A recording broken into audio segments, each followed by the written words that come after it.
Amid escalating violence and unrest, Bangladesh's Prime Minister Sheikh Hasina has resigned and fled the country. She is believed to have landed in India. In the wake of her departure, the army chief Waker-Uz-Zaman has announced plans to form an interim government to address the ongoing crisis. The turmoil that led to Sheikh Hasina's exile began with protests against a controversial quota system. Since the 1971 Liberation War, Bangladesh is granted a 30% quota in civil services and public sector jobs to the descendants of those who participated in the movement to free the country from Pakistan.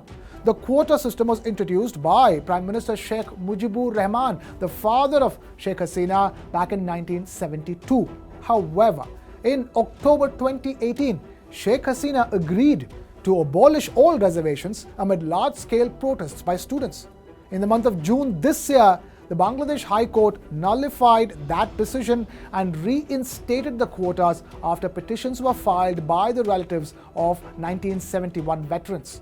Following this ruling, 56% of government jobs were reserved for specific groups, including children and grandchildren of freedom fighters, as well as women and people from backward districts.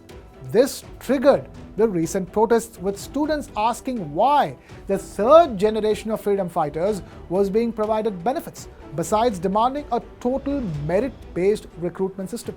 The protests initially focused on the quota issue. It quickly expanded into a broader anti-government movement. As the unrest spread, the violence escalated significantly, with at least 98 people being killed on Sunday due to the violent clashes in the student protests against quota reforms in the country. Sunday's violence took the total number of deaths since the protests began last month to at least 300. In response to the growing crisis, the government imposed a nationwide curfew and shut down internet services. But these measures failed to contain the unrest. Faced with mounting pressure and a deteriorating situation, Sheikh Hasina resigned and sought refuge in a quote-unquote safer place.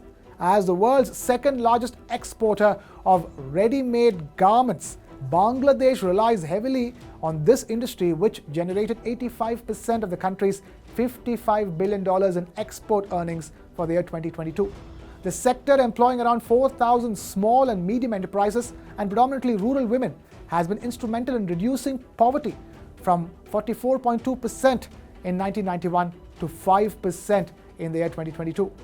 Garment workers who joined the protests in the month of October last year have been demanding better wages and improved working conditions. As Bangladesh grapples with this crisis, the nation's political and economic stability remains in jeopardy, with significant implications for its future.